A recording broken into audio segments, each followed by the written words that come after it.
আসসালামু আলাইকুম ওরহমতুল্লাহি ওবরাকাতুহু নাহমাদুহু ওয়া নুসাল্লি আলা রাসূলিল কারীম আম্মা বাদ আউযু বিল্লাহি মিনাশ শাইতানির রাজীম বিসমিল্লাহির রহমানির রহিম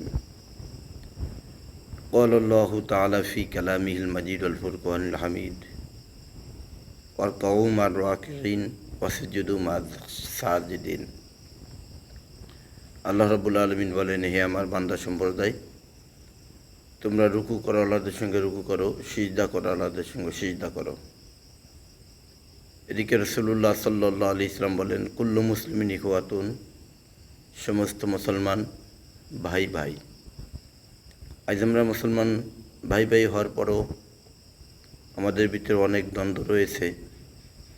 যে দ্বন্দ্বটা হইতেছে, কেউ বলে বুকে হাত বেঁধে নামাজ পড়া, কেউ বলে বুকের নিচে হাত বেঁধে নামাজ পড়া, কেউ বলে নাভির পরে হাত বেঁধে নামাজ পড়া, কেউ বলে হাত বাঁধাই লাগবে না।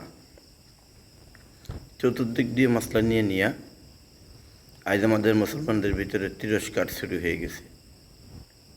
কিন্তু আমাদের ভিতরে এমন একটা হিংসা এসে গেছে, একজন তিরস্কার করে বলে যে অমকের নামাজ হয় না, অমকের চলাফেরা হয় না, অমকের হাঁটা চলা হয় না, উঠা বসা হয় না। কিন্তু আসল যে মূল জিনিসটা রয়ে গেছে, আমরা সেই মূল জিনিসের দিকে আমরা লক্ষ্য করি না। আমরা মুসলমান নফল জিনিস নিয়ে আমাদের ভিতরে তর্ক বিতর্ক শুরু হয়ে গেছে। মুবাহ জিনিস নিয়ে তর্ক বিতর্ক শুরু হয়ে গেছে। আসল জিনিস আমাদের ভিতরে নেই, আসল জিনিস আমরা করতেছি না। যেমনটি আমাদের সমাজের ভিতর থেকে সুদ, আমাদের সমাজের ভিতরে ঘুষ, আমাদের সমাজের ভিতরে মিথ্যা কথা, আমাদের সমাজের ভিতরে বেপর্দা, যেটা আল্লাহ পছন্দ করেন না, সেই জিনিস নিয়ে আমাদের কোনো বড়াই নেই, সেই জিনিস নিয়ে আমাদের কোনো উপলব্ধি নেই, সেই জিনিস নিয়ে আমাদের কোনো লজ্জিত মান সম্মান নেই। আমরা সুদখোর ঘুষখোরদের সঙ্গে মিলে খাচ্ছি, অথচ আমরা নামাজ নিয়ে ঝগড়াঝাটি করতে আমরা শেষ।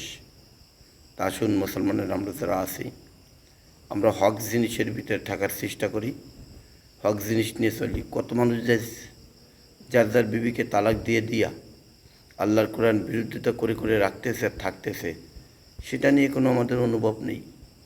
কিন্তু অথচ আমাদের নামাজ, আমাদের তারাবি, আমাদের ইত্যাদি অন্যান্য নামাজ নিয়ে আমরা লাফালাফি ফালাফালি করতে আমাদের জীবনটা শেষ।